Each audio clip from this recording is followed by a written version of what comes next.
인천항에 부둣과 비가 내리는 밤이었다. 녹슨 컨테이너들 사이로 서울지방경찰청 광역수사대의 김도윤 팀장과 그의 팀원들이 숨을 죽인 채 움직이고 있었다. 그들의 목표는 지난 몇 년간 수도권의 어두운 세계를 지배해온 잔인하고도 교활한 범죄자 코드네임 늑대였다. 도윤아, 놈이 움직이기 시작했다. 3번 컨테이너 라인 동쪽 방향이다. 귓속에 무정이 너머로 낮고 위험 있는 목소리가 울려 퍼졌다.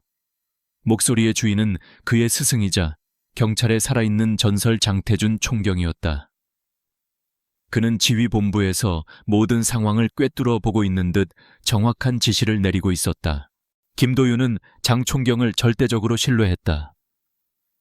그의 지시는 언제나 옳았고 그를 따라 움직이면 언제나 범인의 꼬리를 잡을 수 있었다. 전원 3번 라인으로 이동. 도윤의 명령과 함께 팀원들이 일사불란하게 움직였다. 빗줄기는 더욱 거세졌고 그들의 발소리는 컨테이너에 부딪히는 빗소리에 묻혔다. 마침내 그들은 낡은 폐창고 앞에서 누군가를 기다리는 듯한 늑대의 실루엣을 발견했다. 버비하라. 도윤이 소리치는 순간 늑대는 이미 그들의 움직임을 알아차리고 반대 방향으로 미친 듯이 달리기 시작했다. 쫓고 쫓기는 추격전이 거대한 컨테이너 미로 속에서 펼쳐졌다. 늑대는 이름 그대로 영리하고 민첩한 짐승 같았다. 그는 복잡한 지형을 이용해 교묘하게 수사망을 빠져나갔다. 놈이 막다른 길로 향하고 있다. B17구역 폐공장 안으로 몰아넣어.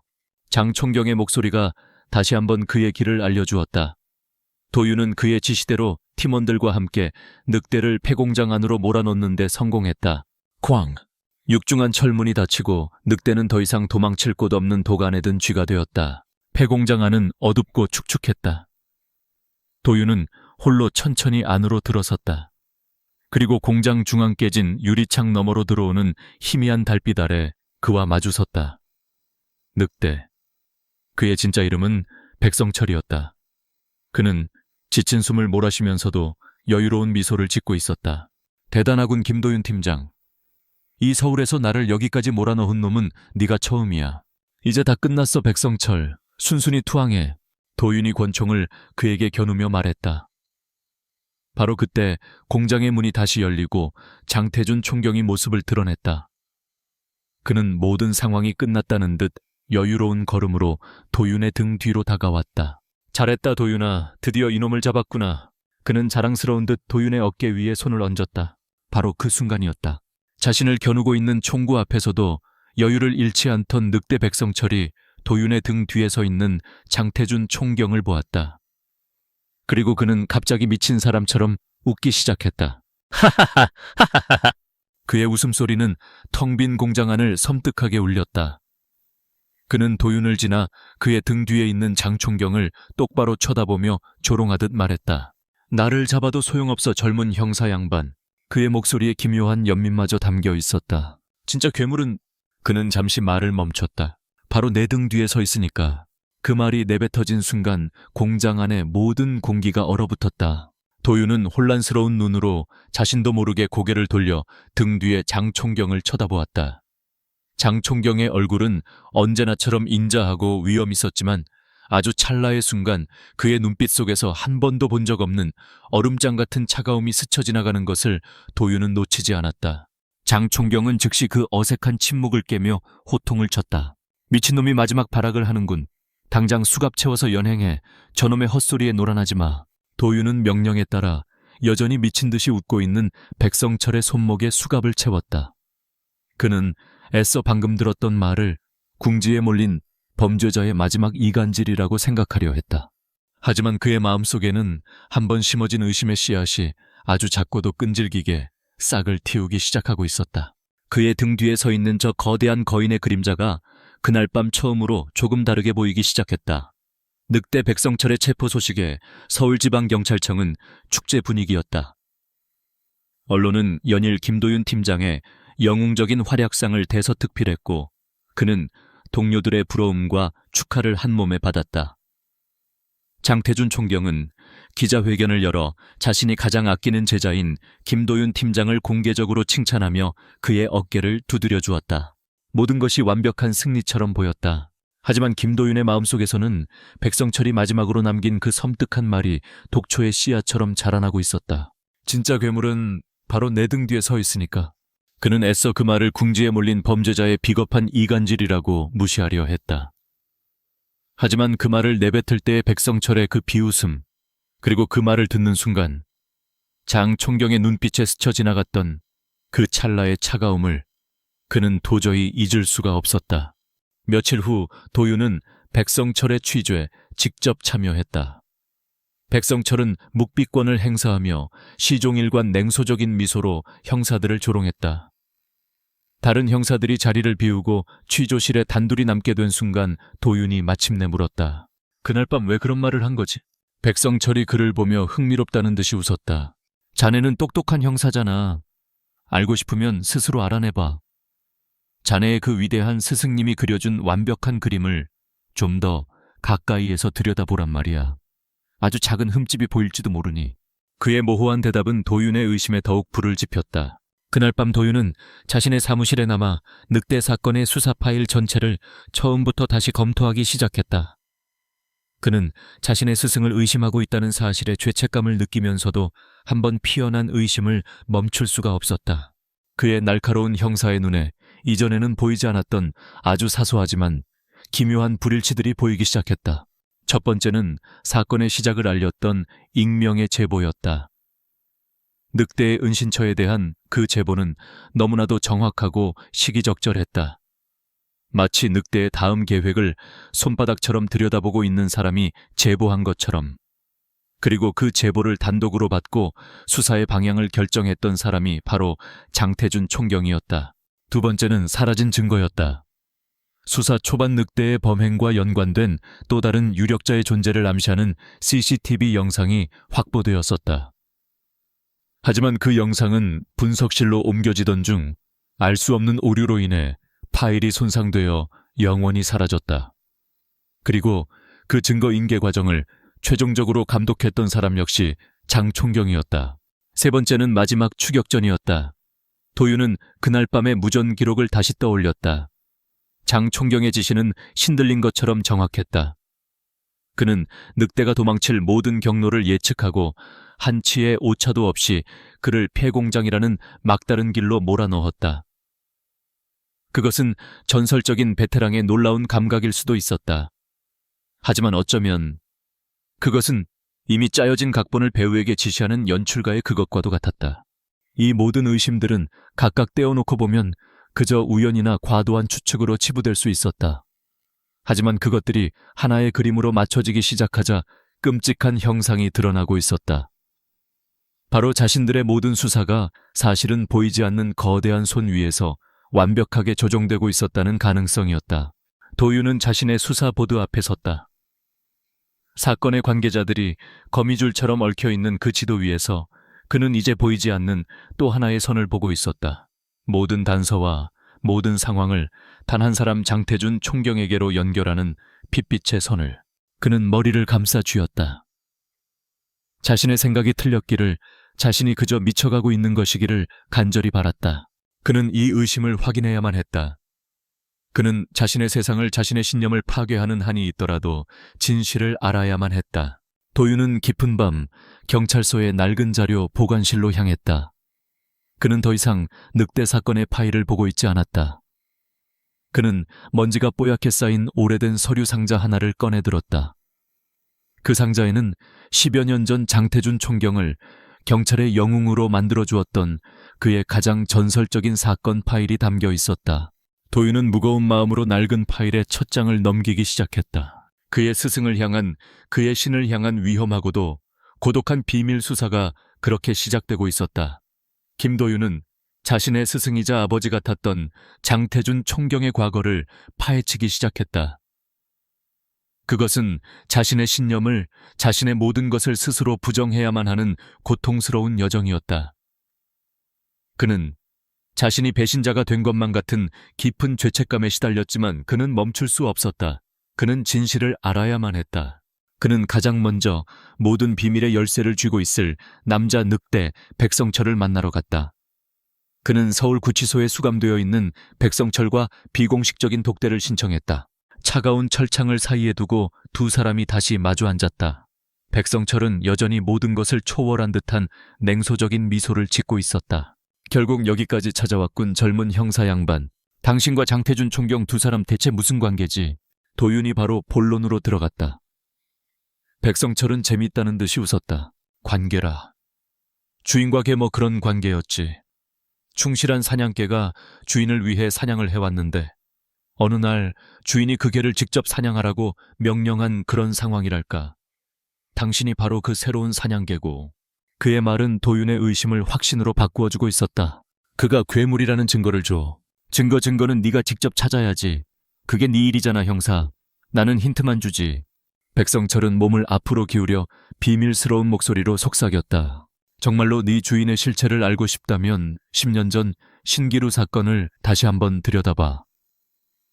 그가 어떻게 영웅이 되었는지, 그 완벽하게 해결되었다는 사건의 이면을 말이야. 신기루 사건. 도윤은 그 사건을 기억했다. 10년 전 대한민국 최대의 마약 조직을 일망타진했던 전설적인 사건. 그리고 그 작전을 지휘해 지금의 경찰 영웅 장태준을 만들었던 바로 그 사건이었다. 독대가 끝나고 도윤은 곧장 경찰청의 자료 보관실로 향했다. 그는 먼지가 뽀얗게 쌓인 신기루 사건의 수사 기록 전부를 요청했다. 파일은 아주 두꺼웠다. 그 안에는 장 총경의 영웅적인 활약상에 대한 언론 보도와 표창 기록들이 가득했다. 모든 것이 완벽하게 종결된 성공적인 사건처럼 보였다. 하지만 의심의 눈으로 다시 들여다본 사건 기록 속에서 도윤은 이전에는 보이지 않았던 작은 균열들을 발견하기 시작했다. 사건의 결정적인 증인이었던 한 남자가 재판이 끝난 직후 의문의 교통사고로 사망했다. 당시 경찰은 단순 사고로 결론 내렸다. 너무나도 시기적절한 죽음이었다. 조직의 라이벌이었던 다른 폭력 조직들은 신기루 조직이 와해된 직후 마치 기다렸다는 듯이 그들의 마약 유통망을 순식간에 장악했다. 경찰의 수사는 이상할 정도로 그들에게는 향하지 않았다. 그리고 가장 결정적인 것, 도윤은 자신의 권한을 이용해 당시 사건의 자금 흐름을 추적하기 시작했다. 그는 신기루 조직이 와해된 후 그들의 막대한 검은 돈이 흘러들어간 유령 회사를 하나 찾아냈다. 그리고 그 유령 회사의 소유주가 바로 장태준 총경의 처남이라는 사실을 밝혀냈다. 모든 것이 분명해졌다. 도윤의 온몸이 차갑게 식어내렸다. 장태준은 마약 조직을 소탕한 것이 아니었다. 그는 자신의 경찰 권력을 이용해 경쟁 관계에 있던 마약 조직을 제거해준 후 그들의 사업체와 돈을 통째로 삼켜버린 것이었다. 그는 마약왕을 잡은 영웅이 아니라 새로운 마약왕이 된 괴물이었다. 싱이구루 사건은 정의의 승리가 아닌 거대한 범죄 제국의 적대적 인수합병이었던 것이다. 도윤은 자료실 바닥에 주저앉았다. 그가 평생을 존경하고 따랐던 아버지와도 같았던 사람, 그의 신념을 만들어주었던 영웅, 그 모든 것이 거대한 거짓과 위선으로 만들어진 신기루였다는 사실 앞에서 그의 세계는 완전히 붕괴했다. 그는 깨달았다. 백성철이 말했던 괴물의 진짜 의미를. 장태준은 단순한 부패 경찰이 아니었다. 그는 법과 정의의 탈을 쓰고 지난 수십 년간 대한민국 경찰 조직의 가장 높은 곳에서 자신만의 검은 왕국을 건설해 온 거대하고도 끔찍한 괴물이었다. 그리고 늑대 백성철은 그 괴물의 가장 날카로운 이빨이었지만 이제는 너무 많은 것을 알게 되어 처리되어야만 했던 소모품이었을 뿐이다. 도윤은 이제 이 끔찍한 진실을 손에 쥔 채 홀로 서 있었다. 이 진실을 세상에 알리는 순간 경찰 조직 전체가 뿌리부터 흔들릴 것이다. 그리고 무엇보다 그 괴물은 자신을 가만두지 않을 터였다. 그의 비밀 수사는 이제 생존을 위한 외로운 싸움이 되어버렸다. 차민준 아니 김도윤은 그날 이후로 가면을 쓴 채 살아가기 시작했다. 낮 동안 그는 누구보다도 유능하고 정의로운 장태준 총경을 존경하는 강력계 팀장이었다. 하지만 밤이 되면 그는 자신의 스승이자 우상이었던 그 거대한 괴물의 흔적을 필사적으로 추적하는 고독한 사냥꾼이 되었다. 그는 자신의 모든 행동을 감시당하고 있음을 느꼈다. 장 총경은 그를 대하는 태도는 예전과 같이 다정했지만 그의 눈빛 깊은 곳에는 도윤의 충성심을 떠보는 듯한 예리하고 차가운 시선이 숨어 있었다. 어느 날 장 총경은 종결된 늑대 사건의 최종 보고서를 도윤의 책상 위에 올려놓았다. 도윤아, 이 보고서에 자네가 최종 서명만 하면 이 사건은 완전히 종결되네. 마지막 마무리는 자네 손으로 직접 하는 게 의미가 있겠지. 도윤은 보고서를 읽어 내려갔다. 모든 것이 완벽했다. 하지만 그의 눈에 아주 사소하지만 결정적인 조작된 부분 하나가 눈에 띄었다. 사라졌던 CCTV 영상에 대한 부분이었다. 보고서에는 영상이 단순 기기 오류로 인해 복구가 불가능했다고 적혀 있었다. 하지만 도윤은 그 영상이 사실은 장 총경의 지시에 의해 의도적으로 파기되었다는 것을 이제는 알고 있었다. 이것은 시험이었다. 장 총경은 도윤이 이 거짓을 묵인하고 넘어가는지를 지켜보고 있었던 것이다. 도윤은 잠시 망설였다. 하지만 그는 결국 아무것도 모르는 척 보고서 위에 자신의 이름을 서명했다. 그는 아직 괴물에게 자신의 이빨을 드러낼 때가 아니라고 판단했다. 그는 더 깊은 증거가 필요했다. 장 총경의 숨통을 한 번에 끊어버릴 수 있는 결정적인 증거. 그는 백성철이 그 교활한 늑대가 분명 자신의 보스에 대한 보험을 어딘가에 숨겨두었을 것이라 확신했다. 도윤은 백성철의 모든 과거 행적과 압수된 유류품들을 다시 한번 샅샅이 뒤지기 시작했다. 그리고 마침내 그가 늘 가지고 다니던 낡은 성경책 안에서 아주 작은 암호 하나를 발견했다. 그것은 특정 지하철역의 물품 보관함 번호와 비밀번호였다. 그의 심장이 뛰기 시작했다. 하지만 그의 움직임은 이미 장태준의 손바닥 안에 있었다. 도윤이 물품 보관함의 위치를 알아낸 바로 그날 밤 그의 차에 문제가 생겼다. 퇴근길 한적한 도로를 달리던 그의 차 브레이크가 갑자기 말을 듣지 않은 것이다. 차는 가드레일을 들이받고 나서야 겨우 멈춰섰다. 다행히 큰 부상은 입지 않았지만 그의 등에서는 식은땀이 흘러내렸다. 이것은 단순한 사고가 아니었다. 명백한 경고였다. 네오 이상 파고들지 마라. 하지만 그 경고는 오히려 도윤의 결심을 더욱 굳건하게 만들었다. 그는 다음 날 마치 아무 일도 없었다는 듯이 문제의 지하철역으로 향했다. 그리고 마침내 백성철이 남겨둔 물품 보관함을 열었다. 그 안에는 한 권의 낡은 회계 장부가 들어있었다. 장부의 첫 장을 넘기는 순간 도윤은 숨을 멈췄다. 그 안에는 지난 10수년간 장태준의 지시에 따라 백성철이 직접 처리했던 모든 인물들의 명단과 그 대가로 오고 간 검은 돈의 흐름이 상세하게 기록되어 있었다. 그것은 단순한 장부가 아니었다. 그것은 한 괴물이 만들어낸 거대한 범죄 연대기 그 자체였다. 그가 장부를 가방에 넣고 보관함을 닫는 순간이었다. 주머니 속에 휴대폰이 울렸다. 발신자는 장태준 총경이었다. 도윤은 마른 침을 삼키고 전화를 받았다. 수화기 너머로 언제나처럼 인자한, 그러나 오늘은 어딘지 모르게 섬뜩한 그의 목소리가 들려왔다. 도윤아. 그의 목소리는 얼음처럼 차가웠다. 너는 참 고집이 센 아이구나. 내가 아끼는 아이였는데 말이야. 지금 어디 있는지 안다. 그리고 네가 방금 무엇을 손에 넣었는지도 알고 있지. 유감스럽구나. 정말이야. 전화가 끊겼다. 동시에 도윤이 있던 지하철역의 모든 출입구에서 검은 양복을 입은 사내들이 약속이라도 한 듯이 모습을 드러내기 시작했다. 괴물은 더 이상 가면 뒤에 숨어 있지 않았다. 그는 마침내 자신을 거역한 젊은 사냥개를 처리하기 위해 직접 자신의 모습을 드러낸 것이었다. 지하철역은 순식간에 아수라장이 되었다. 김도윤은 자신을 향해 포위망을 좁혀오는 검은 양복의 사내들을 피해 필사적으로 달렸다. 그는 경찰이었지만 지금은 경찰 조직 전체를 적으로 돌려야 할지도 모르는 가장 외로운 도망자였다. 그는 자신의 모든 경험과 기지를 동원해 복잡한 환승역의 인파 속으로 몸을 숨기고 간신히 그들의 추격을 따돌리는 데 성공했다. 그는 서울의 한 허름한 모텔방에 몸을 숨겼다. 그의 손에는 자신의 스승이자 자신이 쫓는 괴물의 모든 범죄가 기록된 그 낡은 회계 장부가 들려 있었다. 그는 이 증거를 가지고 언론이나 상부기관에 폭로할 수도 있었다. 하지만 그는 그럴 수 없었다. 그는 이 모든 것을 자기 자신의 손으로 그 남자와의 마지막 대면으로 끝내고 싶었다. 그것이 한때나마 그를 아버지처럼 따랐던 제자로서의 마지막 도리라고 생각했다. 도윤은 공중전화를 찾아 장태준 총경에게 전화를 걸었다. 제가 장부를 가지고 있습니다. 만나고 싶습니다. 단둘이서. 저희가 처음으로 함께 사건을 해결했던 곳, 지금은 폐쇄된 그 옛날 경찰 훈련소에서. 오늘 밤 자정에 뵙겠습니다. 그는 일방적으로 전화를 끊었다. 그날 밤 자정. 낡고 버려진 경찰 훈련소의 대강당. 도윤은 그곳에서 장태준을 기다렸다. 이곳은 그가 신참 형사 시절 장태준에게 처음으로 정의라는 단어의 무게를 배웠던 추억이 담긴 장소였다. 하지만 오늘 이곳은 그의 모든 신념이 무너져 내릴 심판의 장소가 될 터였다. 어둠 속에서 장태준이 홀로 모습을 드러냈다.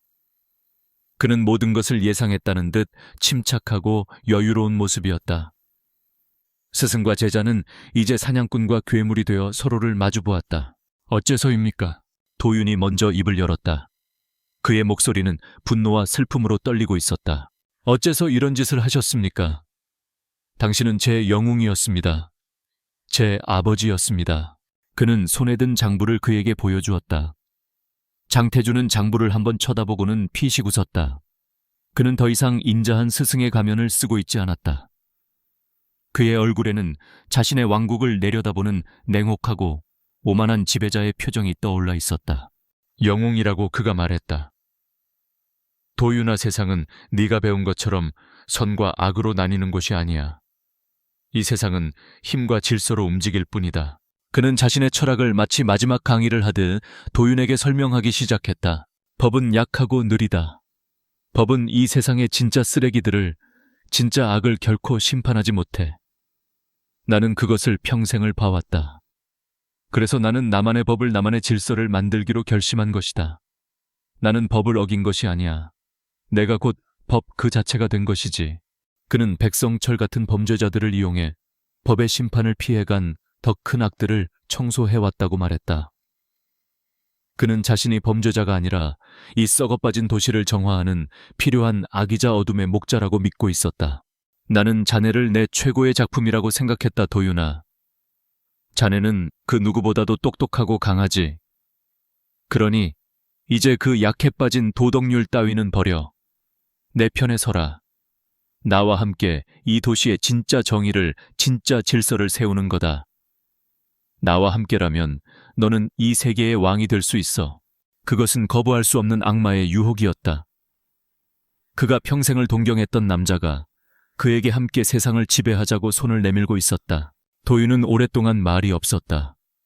그는 자신의 스승을, 그리고 그의 뒤틀린 신념을 슬픈 눈으로 바라보았다. 그리고 마침내 입을 열었다. 총경님.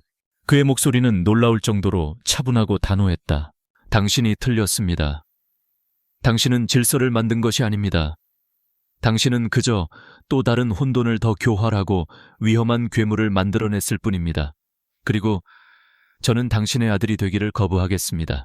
그는 자신의 스승을 향한 마지막 사형 선고를 내렸다. 저의 대답은 총경님, 바로 이겁니다. 도윤은 자신의 휴대폰을 들어 올렸다. 휴대폰 화면에는 방금 전까지 그와 장태준이 나누었던 모든 대화가 녹음 중이라는 글자와 함께 선명하게 기록되고 있었다. 장태준의 얼굴에서 처음으로 여유로운 미소가 사라졌다. 그의 오만한 왕국에 균열이 생기는 순간이었다. 자신의 모든 것이 녹음되었다는 사실을 깨달은 순간 장태준의 얼굴에서 처음으로, 그리고 마지막으로 모든 것이 무너져 내리는 표정이 스쳐 지나갔다. 그는 더 이상 저항하지 않았다. 그는 자신의 가장 뛰어난 제자가 자신을 뛰어넘어 자신에게 완벽한 외통수를 두었음을 인정했다. 그는 씁쓸하게 웃으며 말했다. 역시 내 최고의 제자답구나. 그것이 괴물이자 스승이었던 그가 제자에게 남긴 마지막 칭찬이었다. 다음 날 대한민국 경찰 조직은 발칵 뒤집혔다. 경찰의 영웅 장태준 총경 사실은 거대 범죄 조직의 수장으로 밝혀져 김도윤이 제출한 장부와 그의 마지막 대화가 담긴 녹음 파일은 그 어떤 변명도 불가능한 완벽한 증거였다. 언론은 연일 이 충격적인 사건을 대서특필했고 경찰의 위신은 땅에 떨어졌다.